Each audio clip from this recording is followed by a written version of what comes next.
Donald Trump का ये बड़ा ऐलान, जहां अभी ईरान से जंग जारी रहेगी और 2 से 3 हफ्ते तक ईरान पर भीषण हमले। आपको बता दें, ईरान में बहुत सफल ऑपरेशन का दावा डोनाल्ड ट्रंप ने किया है।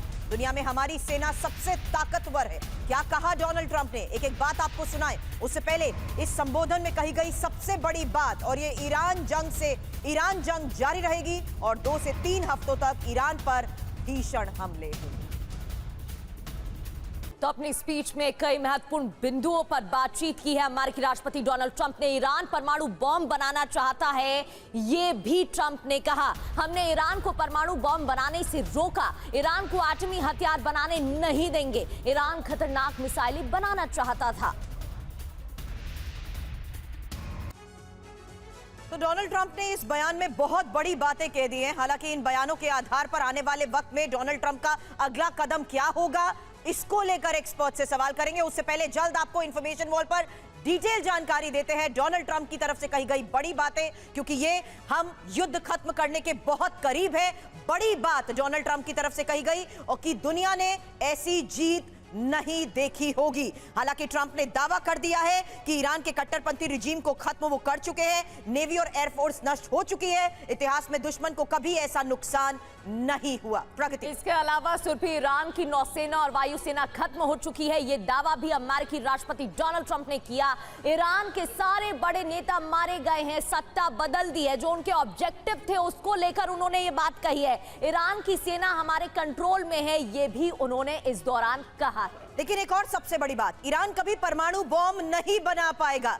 इस बयान में कही गई वो सबसे बड़ी बात, जहां साफ है कि डोनाल्ड ट्रंप कह रहे हैं कि ईरान की परमाणु क्षमता को नष्ट करने में वो कामयाब रहे हैं और ईरान की मिसाइल फैक्ट्रीज भी बर्बाद कर चुके हैं। ईरान ने अपने 45,000 लोगों को मारा है और डोनाल्ड ट्रंप ने कहा कि ईरान को अपनी गलती की सजा मिली है। लेकिन इस बीच आपको बता दें, डोनाल्ड ट्रंप जो दावा कर रहे हैं उसको लेकर एक और बड़ी खबर है, जहां ईरान में यूएस की अब तक के सबसे सफल ऑपरेशन का डोनाल्ड ट्रंप ने दावा किया है। अमेरिका ने पहले भी कई जंग लड़ी हैं, पहले विश्व युद्ध में 1 साल 7 महीने तक जंग, और आपको बता दें ये डोनाल्ड ट्रंप की तरफ से अभी चलाए गए ऑपरेशन के बाद दावा किया गया कि ये यूएस का अब तक का सबसे सफल ऑपरेशन।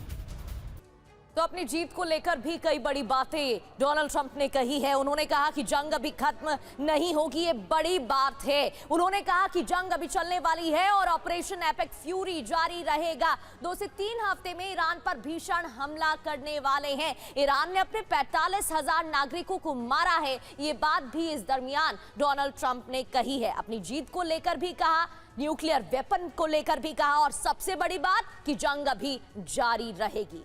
डोनाल्ड ट्रंप की तरफ से किए गए दावे आपने सुने। कुछ और बड़ी बातें आपके सामने रखें उससे पहले बता दें, मेजर जनरल एसपीएस थाना सर, डिफेंस एक्सपर्ट स्टूडियो में इस वक्त हमें ज्वाइन कर चुके हैं और फॉरेन मामलों के जानकार प्रोफेसर अमिताभ सिंह भी इस वक्त हमारे साथ हैं। और इस बीच आपको बता दें, विभूति झा रिपब्लिकन पार्टी की सदस्य अमेरिका से हमें ज्वाइन कर चुके हैं और साथ ही मेरे सहयोगी मनीष झा भी इस वक्त हमारे साथ हैं। सबसे पहले विभूति झा जी, सवाल आपसे उस लिहाज से कि क्या वाकई डोनाल्ड ट्रंप बाइडेन एडमिनिस्ट्रेशन की कमजोरियों के आधार पर कन्विंस करने में कामयाब रहे कि उनकी लीडरशिप ज्यादा स्ट्रांग है? क्योंकि इस संदेश के जरिए, इस भाषण के जरिए बड़ा मैसेज जस्टिफाई करते हुए भी साफ नजर आया कि यह ऑपरेशन क्यों जरूरी था। धन्यवाद मुझे यहाँ आपके शो में निमंत्रण देने के लिए। एक बात तो मैं निश्चित कहूंगा कि ट्रंप जो हैं, आप उन्हें चाहे या ना चाहे, वो जो भी कर रहे हैं वो अमेरिका की नजर से कर रहे हैं। अमेरिका के बहुत सारे राष्ट्रपति पहले हो चुके हैं जिन्होंने ये दावा किया था कि ईरान को न्यूक्लियर वेपन नहीं होना चाहिए, लेकिन कभी भी किसी ने कुछ किया नहीं। और बाइडेन के जमाने में तो और भी बहुत ही कमजोरी आ गई थी। अब ये सवाल है, दुनिया जाने अपनी तरफ से कि वेदर ईरान के पास न्यूक्लियर हो या ना हो, उनके ऊपर क्या असर पड़ेगा। लेकिन जो देश पब्लिकली ऐलान कर रहा है डेथ टू अमेरिका, आप समझेंगे कि अमेरिका उसका कोई प्रत्युत्तर ना दे? आप कहेंगे तो अमेरिका कायर है, बेवकूफ है, अमेरिका ने ऐसा क्यों नहीं किया? तो जब जो देश ओपनली खुलेआम धमकी दे रहा है कि डेथ टू अमेरिका, इजराइल तो छोटी मोटी But हरकत we है can't वहां rule पे। out the fact, sir, कि America is the bigger threat. America Donald को ट्रंप का उन्होंने विरोध हो ओपनली रहा है। थ्रेट किया। हम इस बात को रूल आउट नहीं कर सकते कि अमेरिका खुद किस तरीके से इस सिचुएशन में वल्नरेबल हो चुका है, ना सिर्फ अमेरिका में बल्कि इस युद्ध में मिडिल ईस्ट के हालात की वजह से भी। इसीलिए इसे आप बिल्कुल सही कह रही हैं। मैं इसी बात को कहना चाहता हूं कि ईरान का जो है, ट्रंप ने अपने पहले टर्म में, जी। अगर आपको याद होगा तो उन्होंने ये भी कहा था कि हम मिडिल ईस्ट की समस्याओं को क्यों सुलझाने जाते हैं, क्योंकि वो ऐसा क्षेत्र है जो हजारों साल से अपनी ट्राइबल वॉर लड़े जा रहे हैं। हमें वो बुलाते हैं समझाने के लिए, हम उनके लिए यहाँ तेल लेने जाते हैं और हम अपनी सुरक्षा की व्यवस्था करते हैं तो कहते हैं फॉरेन एनिमी आ गया हमारे देश में। तो जरा सोचिए जरा इसमें कि गड़बड़ ये है कि विचारधारा की चर्चा है इसमें। परमाणु तो पाकिस्तान के पास भी है, इजराइल के पास भी है, भारत के पास भी है, लेकिन ये खतरा नहीं है इजराइल और भारत के लिए। तो सर क्या पाकिस्तान का जो खतरा है, पाकिस्तान के में कामयाब रहा है? Yes, it has been. It has been very successful in its objective. यही उनका विचार था कि इतना घमासान ईरान पे हमला करो कि उसकी रीढ़ टूट जाए। सर, लेकिन जैसे एक ऑपरेशन जून में भी उन्होंने चलाया कहा गया था, अब मार्च में चले इस ऑपरेशन के आधार पर अगर ये मान लिया जाए कि अमेरिका अपने ऑब्जेक्टिव को हासिल कर चुका है, तो सवाल अभी भी यही है कि क्या वाकई ईरान की परमाणु क्षमता को आप पूरी तरह खत्म कर पाए हैं? क्योंकि इससे पहले जून में चले ऑपरेशन में भी न्यूक्लियर साइट्स को निशाना बनाया गया था। अब डोनाल्ड ट्रंप ने आज भी कई मुद्दों पर चुप्पी साधी। ये एक और सबसे बड़ा सवाल खड़ा करती है। आपके पास आती हूं सर, क्योंकि मुश्तबा पर कुछ नहीं बोले हैं डोनाल्ड ट्रंप और नेटो देशों से नाराजगी पर भी उनकी चुप्पी बड़े सवाल खड़े करती है। हालांकि ग्राउंड ऑपरेशन पर भी कुछ नहीं बोले डोनाल्ड ट्रंप।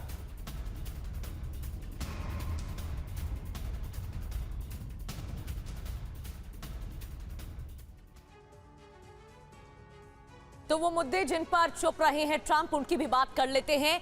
ग्राउंड ऑपरेशन पर उन्होंने कुछ नहीं कहा। ये जरूर कहा कि जंग लंबी चलने वाली है, लेकिन अब इसका नया फेज क्या ग्राउंड ऑपरेशन होगा, ये सवाल। मुस्तबा खामनेई को लेकर भी उन्होंने कोई बात नहीं की।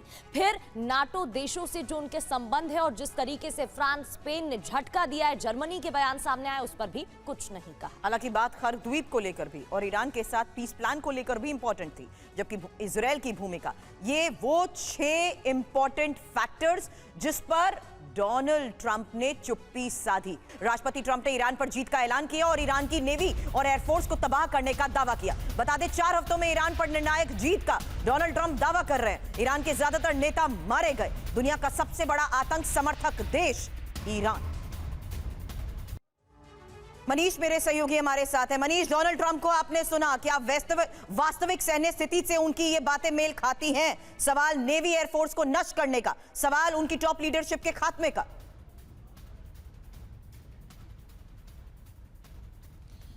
बिल्कुल, देखिए, तेल अवीव में मौजूद रहकर पहली बात तो मैं ये समझ रहा हूँ कि इजराइल के प्रधानमंत्री बेंजामिन नेतन्याहू इस वक्त, जबकि अब सुबह होने वाली है, लेकिन वो चैन की नींद सो रहे होंगे, क्योंकि इससे बढ़िया खबर उनके लिए तो कुछ हो ही नहीं सकता है कि अमेरिका ने, प्रेसिडेंट ट्रंप ने ये ऐलान किया है कि जंग जारी रहेगी और अगले 2-3 हफ्ते तक तो इसी तरह से हमले होते रहेंगे। यही तो प्रधानमंत्री नेतन्याहू, इजराइल की सरकार और इजराइल की सेना चाहती थी। अब सवाल यह है कि क्या जो प्रेसिडेंट ट्रंप दावा कर रहे हैं, क्या व्यावहारिक तौर पर वो सारे दावे सही हैं? तो बात इतनी सी है कि 32 दिन बाद भी ईरान की तरफ से इजराइल पर 2000 किलोमीटर दूर जिस तरीके से हमले हो रहे हैं, पिछले 24 घंटे में 15 बार से अधिक हमले हो रहे हैं, तो अगर वहाँ पर एयरफोर्स ख़त्म हो गई है तो ये मिसाइल कहाँ से आ रहे हैं? अगर वहाँ मिसाइल सिटी में मिसाइल ख़त्म हो गए या मिसाइल लॉन्चर ख़त्म हो गए तो फिर कैसे ईरान 2000 किलोमीटर दूर इजराइल पर हमले कर पा रहा है?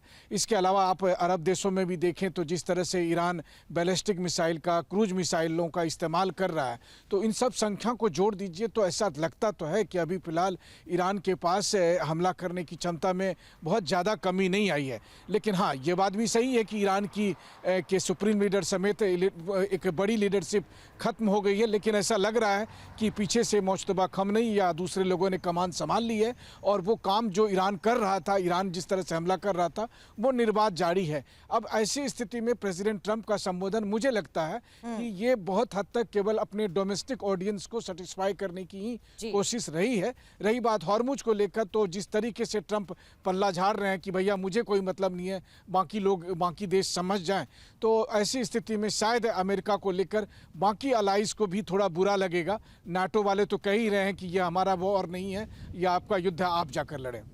बिल्कुल बिल्कुल मनीष, और जिस तरीके से बयानों में कहा गया ट्रंप की तरफ से कि हॉर्मुज से हमारा लेना देना नहीं है, साफ लग रहा है कि वो तो पीछे हट चुके हैं और उनकी तरफ से कहा गया है कि अब आप अपना देख लीजिए कि आपको कैसे यहां पर रूल आउट करना है। अस्थाना सर, जिस तरीके से डोनाल्ड ट्रंप की तरफ से कहा गया कि हमने IRGC को बर्बाद कर दिया, नेवी बर्बाद कर दी, एयरफोर्स बर्बाद कर दिया, कुछ बचा ही नहीं है। अगर कुछ बचा नहीं है तो फिर स्लो वॉर क्यों चाह रहे हैं डोनाल्ड ट्रंप? क्या इससे उनकी इमेज भी सही रहेगी कि वो पीछे नहीं हटे और स्लो वॉर भी चलता रहेगा? कहीं ये ऑब्जेक्टिव तो नहीं है?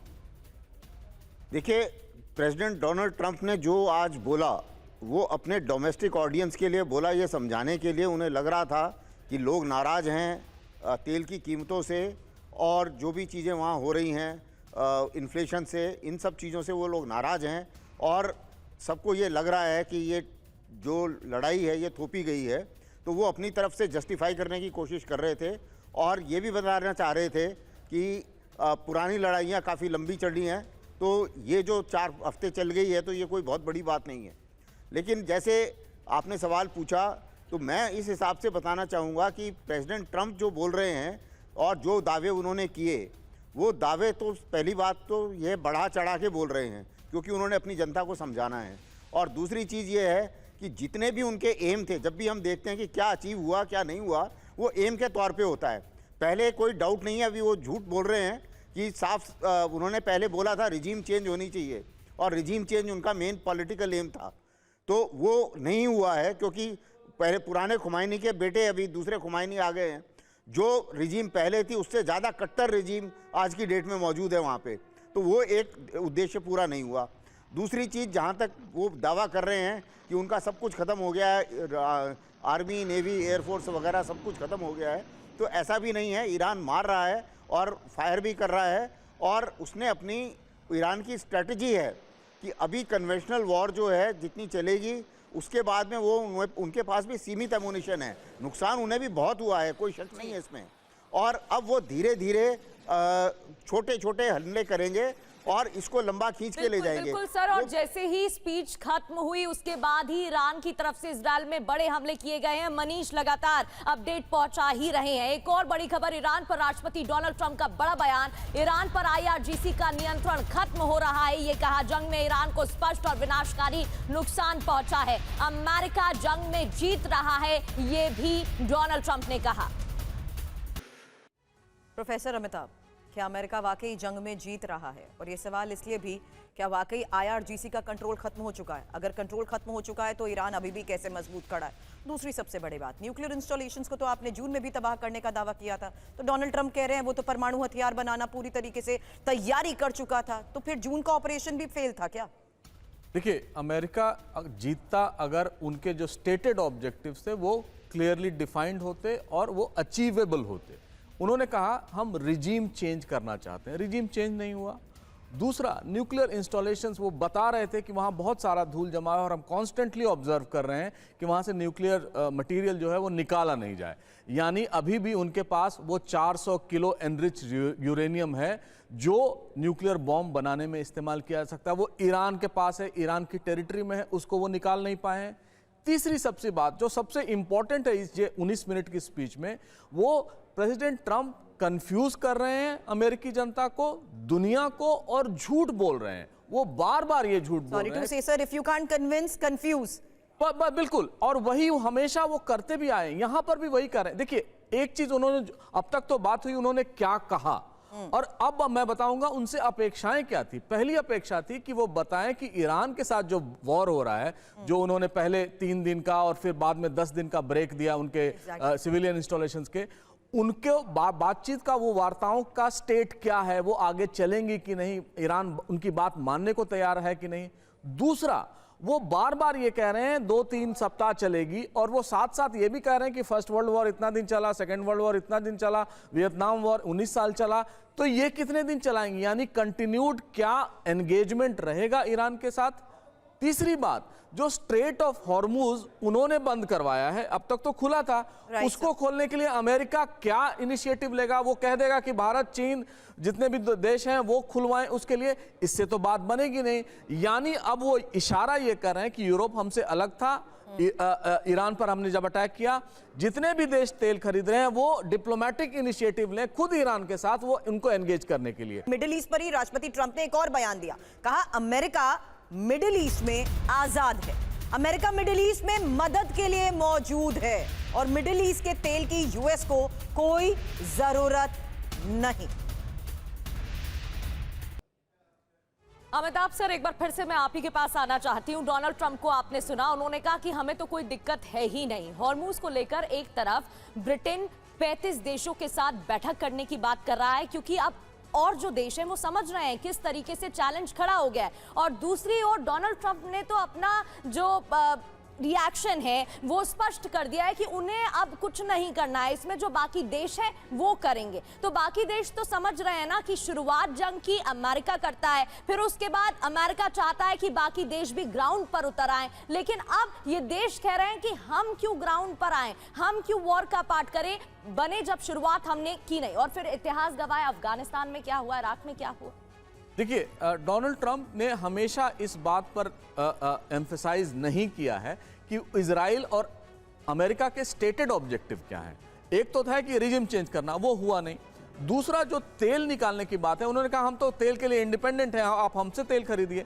लेकिन पूरी दुनिया का उनके ऑयल इन्फ्लेशन पे, उनके यहाँ तेल जो है $5 प्रति गैलन हो गया, उनके प्लेट में खाने में वो चीज़ कमी हो रही है, उसको उन्होंने एड्रेस नहीं किया। तो पूरी तरह से ये कंफ्यूजिंग स्टेटमेंट है। लेकिन एक बात तो क्लियर है कि अब वहाँ जो युद्ध होगा वो तीव्र होगा, उसका क्या नेचर होगा, ईरान कैसे रिएक्ट करेगा, ये अब तक क्लियर नहीं है।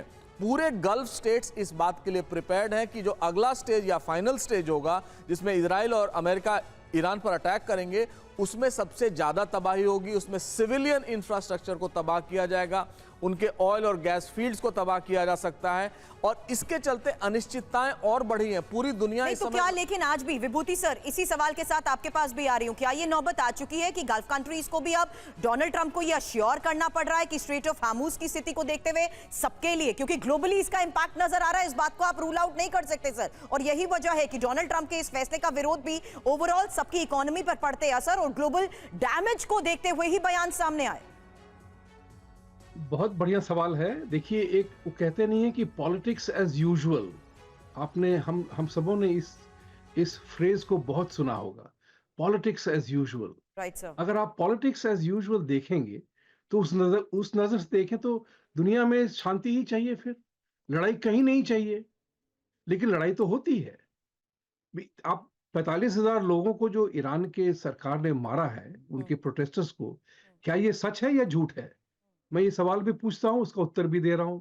ये सवाल सच भी है और ये वो भी है, इसमें झूठ तो नहीं है इसमें। लेकिन आज मैं पूछना चाहता हूं आप सबों से और आप सभी दर्शकों से, आपके सभी दर्शकों से, वो जो पैलेस्टाइन और हमास के लिए जो दुख दर्द उठा था लोगों में, वो ईरान के लोगों के प्रति क्यों नहीं हो रहा है? ये सवाल कभी पूछा किसी ने? आज तक मैंने नहीं सुना किसी ने। ईरान के 45,000 लोगों की हत्या हुई, इस रजीम ने किया है, उसके उनके लिए कभी कोई यहाँ पे क्या कहते हैं कि सहानुभूति आई हो? मेरे पड़ोस में ग्रेट नेक सिटी में बहुत सारे ईरानियन रहते हैं जो कि रजीम से भाग के आए हैं। आपको विश्वास नहीं होगा वो कितने खुश हैं यहाँ पे। सर, ईरान इसी स्टांस की वजह किसी से ने मिडिल ईस्ट आज में खुद भी आवाज अलग उठाई, थलग रहा ना किसी ने- सर, उसको बाकी कंट्रीज ने क्या बिल्कुल सपोर्ट नहीं करा। इसी स्टांस की वजह से ईरान ये पूरी मैं ये तरह कह रहा अलग हूं, थलग भी रहा ना सर। ईरान के साथ सिर्फ एक मुद्दा है, राइट सर। कल लड़ाई का सिलसिला बिल्कुल खत्म हो जाएगा। सभी के सभी एक्सपर्ट भी मान जाएंगे इस बात को कि अमेरिका जो तानाशाही कर रहा है, ये लाठी मार रहा है सबों को, धुलाई कर रहा है सबों को, बंद करे। इसकी भी चर्चा यहाँ हुई थी पीबीएस के शो में 10 साल पहले। how will the world look like if America stopped being the global policeman? What will the world look like if America withdraws from everything? लेकिन सर कभी कभार जिस Isolationism. रास्तों को अमेरिका अपनाता है उसको लेकर क्वेश्चन जरूर रेज होते हैं, उसको लेकर सवाल वो तो हमेशा होगा। देखिए जी, बिल्कुल। वो हमेशा होगा, क्योंकि जब भी किसी का भारीपन सब बिल्कुल जब भी सर, माफी के साथ भारी सर आपको पड़ता है- रोक रही हूँ। इस बीच एक और बड़ी खबर आ रही है, आप अपनी बात को ठीक है, बिल्कुल कंप्लीट करिएगा। हॉर्मूज को लेकर ट्रंप का बड़ा बयान सामने आ गया है, हमें हॉर्मूज की जरूरत नहीं है। संबोधन के दौरान हॉर्मूज को लेकर भी कई महत्वपूर्ण मुद्दे रखे। हॉर्मूज को लेकर क्या कहा डोनाल्ड ट्रंप ने? हमें हॉर्मूज की जरूरत नहीं है, इस पर चर्चा भी कर रहे थे हम। हमारे पास बहुत तेल है, हमसे खरीदें, हॉर्मूज स्ट्रेट अपने आप खुलेगा। हॉर्मूज खुलने पर गैस की कीमत कम होगी और जिसे हॉर्मूज की जरूरत वो सुरक्षा जाकर करे। तो डोनाल्ड ट्रंप का एक और बड़ा बयान आपने सुना। ट्रंप का यह ऐलान है, जारी रहेगा युद्ध। हालांकि इतिहास में दुनिया ने ऐसी जीत नहीं देखी, ये डोनाल्ड ट्रंप ने कहा। और ईरान के सभी बड़े नेता मारे गए हैं। इस बीच आपको यह भी बता दें कि ईरान में सत्ता का परिवर्तन हुआ। डोनाल्ड ट्रंप की तरफ से यह बड़ा दावा किया जा चुका है, जबकि ईरान में सत्ता के परिवर्तन के साथ उन्होंने कहा कि कम समय में दुश्मन को तबाह करने में कामयाब रहे। ईरानी सत्ता अब हमारे कंट्रोल में है, ईरान को परमाणु शक्ति नहीं बनने देंगे। ईरान की मिसाइल क्षमता पूरी तरह खत्म और ईरान ने अपने 45,000 लोगों को मारा। ईरानी नेवी पूरी तरह से तबाह हो चुकी है। ईरान को अपने गलत कामों की सजा मिली है। हालांकि बड़ी बात यह है कि अब बातचीत नहीं, जंग और विध्वंसक होगी और पावर ग्रिड और ऑयल इंफ्रास्ट्रक्चर पर हमले भी होंगे। नेटो से बाहर निकल सकता है अमेरिका। स्थाना सर, एक क्विक रिस्पांस, क्योंकि हम लगातार स्ट्रेट ऑफ हार्मूज की बात कर रहे हैं, तो जो तेल आपूर्ति को लेकर इसके वैश्विक प्रभाव की बात को क्या सिरे से खारिज कर रहे हैं डोनाल्ड ट्रंप, ये कहते हुए कि अब अपनी सिचुएशन खुद हैंडल करिए? ये वही डोनाल्ड ट्रंप है जो थोड़े दिन पहले ये कह रहे थे कि इस पूरे रूट पर सुरक्षा सुनिश्चित अमेरिका करेगा। आज सीधा ये कह रहे हैं कि हम तो यहाँ पर पूरी तरह आजाद है, हमारा कोई लेना देना नहीं, सब अपना अपना खुद संभालें। देखिए, खाड़ी पर्शियन गल्फ जो है और स्ट्रेट ऑफ हॉर्मूज पहले खुला हुआ था, राइट जब तक अमेरिका ने यूनिलेटरली लड़ाई शुरू नहीं की। Right sir. तो ये प्रॉब्लम अमेरिका की शुरू की हुई है, इसमें कोई डाउट नहीं होना चाहिए। राइट। एग्रेसर अमेरिका है। दूसरी चीज जो अभी हमारे को पैनलिस्ट बता रहे थे कि ईरान में 45,000 लोग मर गए। अरे गाजा में इतने लोग मर गए, उसमें तो आप आंसू नहीं बहा रहे, उसमें तो आपने कभी नहीं बोला इजरायलीज को कि आप रुक जाइए। और तो मुझे नहीं लगता, और इराक में इतने लोग मरे थे, तो अमेरिका की सिंपैथी से कोई वर्ल्ड में कोई कन्विंस होगा, ये तो मुझे नहीं लगता कि आप किसी को कन्विंस कर पाएंगे। तो ये कहना कि क्योंकि आप ईरान ने अपने 45,000 लोग मार दिया इसलिए आप ईरान को बर्बाद करेंगे और आपके उनकी जो स्कूल हैं और उनकी 170 बच्चियां हैं उनको आप मारेंगे, तो ये तो कोई लॉजिक समझ में किसी के भी नहीं आएगा। तीसरी चीज़ ये है कि अगर प्रेसिडेंट ट्रंप का ये कहना कि अभी न्यूक्लियर बम ईरान बना रहा था, तो देखिए अभी आप जो करना चाह रहे हैं और जो आपने अभी तक किया है वो ऑलरेडी जो JCPOA में अचीव हो गया था। डोनाल्ड ट्रंप के एक तरफ किए गए ऐलान, वहीं इस वक्त एक सबसे बड़ी खबर है, ईरानी राष्ट्रपति ने अमेरिकी जनता को एक पत्र लिखा है। और आपको बता दें, अब देखिए ट्रंप के संबोधन के बाद ये एक और सबसे बड़ी खबर है, जहां ईरान ने कभी युद्ध की शुरुआत नहीं की, ये ईरान साफ तौर पर कह रहा है, और अमेरिकी जनता से उनकी कोई दुश्मनी नहीं है। धोखा और झूठ ट्रंप का इतिहास, टकराव का रास्ता व्यर्थ और खर्चीला। ईरान का इतिहास विस्तारवादी नहीं रहा है, और इस पत्र में ही कही गई ईरान की तरफ से ये बड़ी बातें, ट्रंप के संबोधन के बाद ईरान का ये जवाब, इस वक्त की एक और सबसे बड़ी खबर है, जहां धोखा और झूठ ट्रंप का इतिहास, ये ईरान कह रहा है। और आपको बता दें, ये ईरान ट्रंप के संबोधन के बाद जिस तरीके से जवाब दे रहा है, उसमें एक और सबसे बड़ी बात सामने निकल कर आ रही है मनीष, जहां ईरान भी ये बार बार दोहरा रहा है और दुनिया के बीच हो या अमेरिका के लोगों के बीच ये संदेश देने की कोशिश कर रहा है कि हमारे ऊपर ये जंग थोपी गई है। मनीष,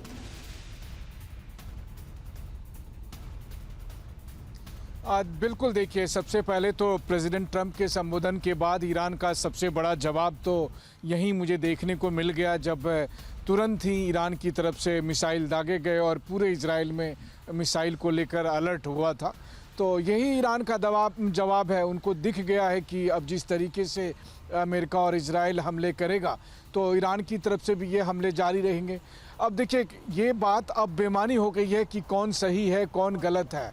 अब सबसे बड़ी बात है कि इस जंग का एंड गेम क्या है। इस जंग का एंड गेम अब ये नहीं दिख रहा कि जैसा उम्मीद की जा रही थी कि आज प्रेसिडेंट ट्रंप शायद सीज फायर का ऐलान कर देंगे, अब ये बात नहीं रही है।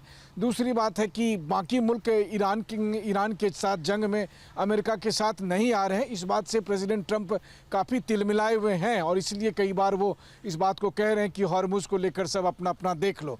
अंतर बस ये है कि जब वो इराक में युद्ध करने के लिए गए थे तब उन्होंने अमेरिका ने एक नैरेटिव शुरू किया था कि सद्दाम हुसैन के पास वेपन ऑफ मास डिस्ट्रक्शन है और यूके के प्रधानमंत्री जो है सो उनको आगे बढ़ाकर ब्रिटेन ने लीड किया था, फिर नाटो के बाकी देश आए। यही अफगानिस्तान में हुआ तो हमला 9/11 का अमेरिका में था, लेकिन पूरी दुनिया के लिए वो आतंकवाद की जंग बन गई और पूरी दुनिया को कहा गया कि या तो आप हमारे साथ हैं या उनके साथ हैं। लेकिन इस बार ऐसा नहीं हो रहा। इस बार वो तमाम बातें कह रहे हैं लेकिन दुनिया का कोई भी एक और मुल्क अमेरिका के साथ खड़ा नहीं है। क्यों? क्योंकि काठ की हांडी बार बार नहीं चढ़ती है। हर मुल्क को आप इसी तरीके से हमला करने के लिए लॉजिक लेकर आते हैं और उम्मीद करते हैं कि आपके सारे दोस्त आ जाएं आपके साथ। ऐसा नहीं होता। इसीलिए ब्रिटिश प्रधानमंत्री कहते हैं कि प्रेसिडेंट ट्रंप ये आपका युद्ध है, आप समझिए, हम इसमें नहीं कूदने वाले।